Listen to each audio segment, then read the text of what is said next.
নমস্কাৰ আজি হৈছে 15 এপ্ৰিল অসমৰ লগতে ভাৰতৰ বিভিন্ন প্ৰান্তৰ পৰা আজি ৰাতিপুৱাৰ কেইবাটাও খবৰ আহি পৰিছে এই মুহূৰ্তত জনাইছো আজিৰ প্ৰথমটো খবৰ ওয়াকফ আইনৰ বিৰোধিতাক লৈ অগ্নিগৰ্ভা পশ্চিমবংগ 210 জনক গ্ৰেপ্তাৰ অনিয়ন্ত্ৰিত পৰিস্থিতি এই মুহূৰ্তৰ খবৰ ৰাজ্যবাসীৰ বাবে যে পশ্চিমবংগত আৰু অধিক ভয়াবহ হৈ পৰিছে পৰিস্থিতি এই পৰ্যন্ত 210 জনক গ্ৰেপ্তাৰ আৰক্ষীৰ পিতা পুত্ৰৰ সৈতে সংঘটিত হৈছিল ভয়ংকৰ কাণ্ড আৰু ওয়াকফ সংশোধনী আইন বাতিলৰ প্ৰতিবাদৰ সময়তে মৃত্যু হৈছিল 3জনকৈ লোকৰ ইয়াৰে নিহত 2জন আছিল পিতা পুত্ৰ এই ঘটনাৰ পিছতে এতিয়া আৰু অধিক উত্তপ্ত হৈ পৰিছে পশ্চিমবংগৰ পৰিস্থিতি বন্ধ হৈ পৰিছে সকলো দোকান পোহৰ প্ৰতিষ্ঠান ইয়াৰ লগতে মুৰ্ছিদাবাদত সংঘটিত হৈছে এই ভয়ংকৰ কাণ্ড সমগ্ৰ আইন শৃংখলা পৰিস্থিতি নিয়ন্ত্ৰণ কৰাৰ চেষ্টা কৰিছে আৰক্ষীয়ে পশ্চিমবংগত কোনো কাৰণতেই ওয়াকফ আইন বলবৎ কৰিবলৈ দিয়া নহব বুলি কৈছিল মমতা বেনাৰ্জীয়ে ইয়াৰ পিছতে ধাৰাবাহিকভাৱে ওয়াকফ আইনৰ বিৰুদ্ধে হাজাৰ হাজাৰ মুছলমানে কৰিছিল তীব্ৰ প্ৰতিবাদ আৰু আজি মাইক যোগে সকলোকে শান্তি শৃংখলা বজাই ৰখাৰ আহ্বান জনাইছে বংগ আৰক্ষীয়ে এই মুহূৰ্তত জনাইছো আজিৰ দ্বিতীয় নম্বৰ খবৰটো সমষ্টিয়ে ধন বিলাবলৈ সাজু হৈছে ৰাজ্যৰ মুখ্যমন্ত্ৰী ডক্টৰ হিমন্ত বিশ্ব শৰ্মা বিহালীৰ পাছত এইবাৰ উজনি নামনি কোন ঠাইত যাব মুখ্যমন্ত্ৰী অন কৰি ৰাখক আপোনাৰ মোবাইল ফোনটো এই মুহূৰ্তৰ খবৰ আপোনালোকৰ মাজলৈকে লৈ আহিছো যেবাৰ সমষ্টিয়ে ধন বিলাবলৈ সাজু হৈছে ৰাজ্যৰ মুখ্যমন্ত্ৰী ডক্টৰ হিমন্ত বিশ্ব শৰ্মাই বিহালীৰ পাছত এইবাৰ উজনি নামনি কোন ঠাইলৈ যাব মুখ্যমন্ত্ৰী গছপুলি ৰোৱা প্ৰতিগৰাকী মহিলাই পাব এবাৰ ধন অন কৰি ৰাখক আপোনাৰ মোবাইল যিকোনো মুহূৰ্তত ফোন যাব পাৰে চৰকাৰৰ তালিকাত চাই লওক কোন জিলাত কিমান মহিলাই পাব ধন লগতে প্ৰতিখন জিলাৰে নিৰ্বাচিত মহিলাৰ নাম তালিকা প্ৰকাশ কৰি থোৱা হৈছে ইতিমধ্যে আৰু জিলাই সভাৰ জৰিয়তে লাভ কৰিব 10,000 টকা প্ৰতিগৰাকী বাছনিভুক্ত হোৱা মহিলাই লাভ কৰিব 10,000 টকা পৰৱৰ্তী পৰ্যায়ত লাভ কৰিব 25,000 আৰু 50,000 টকা ইয়াৰ লগতে 3টা কিস্তিত লাখপতি বাইদেউৰ ধন প্ৰদানৰ ব্যৱস্থা কৰিছে চৰকাৰে হাহে যদি কণী পাৰিব লাগে তেন্তে মোবাইল নিকিনিব কামত লগাওক বুলি মন্তব্য মুখ্যমন্ত্ৰীগৰাকীৰ আৰু তেতিয়াই পৰৱৰ্তী কিস্তিত দিব 25,000 টকা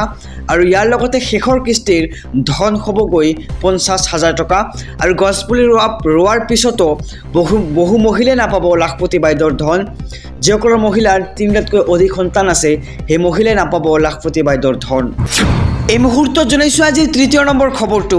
ওয়াকফ আইনৰ বিৰুদ্ধে কঁপিছে দিছপুৰ এবিএমছুৰ তীব্ৰ প্ৰতিবাদ ওয়াকফ আইনৰ বিৰুদ্ধে কঁপিছে এবাৰ দিছপুৰ এবিএমছুৰ নেতৃত্বত ৰাজধানী দিছপুৰত প্ৰতিবাদ ওয়াকফ আইন বাতিল নোহোৱা পৰ্যন্ত শান্ত হৈ নাথাকে এবিএমছু মুছলমানে দান কৰা সম্পত্তিত কিহৰ চকু দিব লাগে বুলি মন্তব্য এবিএমছুৰ ফালৰ পৰা আৰু মুছলমানৰ বিকাশৰ বাবে মুছলমানে দান কৰে সম্পত্তি আৰু মন্দিৰৰ কমিটিত মুছলমান সদস্য দিব পাৰিব নেকি ওয়াকফ আইনৰ বিৰুদ্ধে কঁপিছে এতিয়া দিছপুৰ আৰু ইয়াক লৈ বহুতো চৰ্চা দেখিবলৈ পোৱা গৈছে সমগ্ৰ দেশজুৰি যে এইবাৰ এবিএমছুৰ নেতৃত্বত ৰাজধানী দিছপুৰত তীব্ৰ প্ৰতিবাদ দেখিবলৈ পোৱা গৈছে আইন বাতিল নোহোৱা পৰ্যন্ত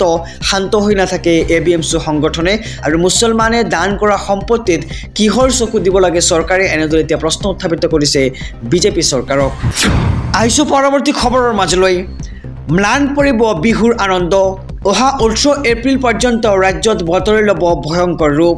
24 ঘণ্টাত ৰাজ্যত বতৰে ল'ব কাল ৰূপ ঠায়ে হ'ব প্ৰচণ্ড শিল বৰষুণ ৰাজ্যৰ কেইবাখনো জিলাত জাৰি কৰা হৈছে অৰেঞ্জ এলাৰ্ট 18 এপ্ৰিল পৰ্যন্ত ৰাজ্যত হ'ব প্ৰচণ্ড বৰষুণ নিশালৈ প্ৰতি ঘণ্টাত 60 কিলোমিটাৰ বেগত আহিব পাৰে ধুমুহা কাৰ্বি আংলং গোলাঘাট শিৱসাগৰ মাজুলীকে ধৰি যোৰহাট চৰাইদেউ জিলাত অৰেঞ্জ এলাৰ্ট জাৰি কৰিছে বতৰ বিজ্ঞান কেন্দ্ৰৰ ফালৰ পৰা লগতে ডিব্ৰুগড় তিনিচুকীয়া হোজাই পশ্চিম কাৰ্বি আংলং কৰিমগঞ্জ কাছাৰ ডিমা হাছাও দক্ষিণ শালমাৰা মানকাচৰ হাইলাকান্দি ধুবুৰী ধেমাজি নগাঁৱৰ লগতে নলবাৰীকে ধৰি বঙাইগাঁও বৰপেটা মৰিগাঁও কামৰূপ গ্ৰাম্য লগতে কামৰূপ মহানগৰ কোকৰাঝাৰ গোৱালপাৰাকে ধৰি দৰঙতো জাৰি কৰা হৈছে য়েল্লো এলাৰ্ট আৰু নিশা ঘৰৰ পৰা বাহিৰলৈ নোলাব আপুনি কোনো কাৰণত কিয়নো অহা 18 এপ্ৰিললৈকে ৰাজ্যত হ'ব প্ৰচণ্ড বৰষুণ আহিছো আন এক খবৰৰ মাজলৈ বিজেপিৰ বিৰুদ্ধে মুছলমানৰ সৰ্ববৃহৎ প্ৰতিবাদ অহা 23 এপ্ৰিলত প্ৰতিবাদত কঁপিব সমগ্ৰ ৰাজ্য পঞ্চায়ত নিৰ্বাচনৰ প্ৰাক্ষণত বিজেপিৰ বিৰুদ্ধে সৰ্ববৃহৎ প্ৰতিবাদ অহা 23 এপ্ৰিলত লাখ লাখ মুছলমানে কঁপাই তুলিব ৰাজ্য ৱাকফ আইনৰ বিৰুদ্ধে বিশাল প্ৰতিবাদ কৰিবলৈ সাজু হৈছে লাখ লাখ মুছলমানে ৱাকফ আইন বাতিল নকৰা পৰ্যন্ত ক্ষান্ত হৈ নথকাৰ হুংকাৰ জনোৱা হৈছে আৰু বিজেপি চৰকাৰক আমচুৱে বান্ধি দিলে চৰ্ত ৱাকফ আইন বাতিল কৰিব লাগিব আৰু অসমৰ উচ্ছেদিত পৰিয়ালক সংস্থাপন দিয়ক এনেদৰে এতিয়া চৰ্ত বান্ধি দিছে চৰকাৰক মেডিকেলত সংখ্যালঘুৰ আসন বাহাল ৰাখক লগতে বসুন্ধৰা 2.0 লগতে 3.0 মুছলমানৰ নাম অন্তৰ্ভুক্ত কৰক বুলি এতিয়া দাবী উত্থাপিত কৰিছে সংখ্যালঘুসকলক ভূমিপট্টা প্ৰদান কৰক লগতে অহা 23 এপ্ৰিলত বৰপেটাত বৃহৎ জনসমাৱেশেৰে ৰাজ্যৰ হাজাৰ হাজাৰ মুছলমানে সাব্যস্ত কৰিব প্ৰতিবাদ আজি বাক্সাত মোবাইলৰ ফ্লাছ জ্বলাই সাব্যস্ত কৰিলে বিশাল প্ৰতিবাদ আৰু কোনো কাৰণতে ৱাকফ আইন মানি নলোৱাৰ হুংকাৰ প্ৰদান কৰে চৰকাৰক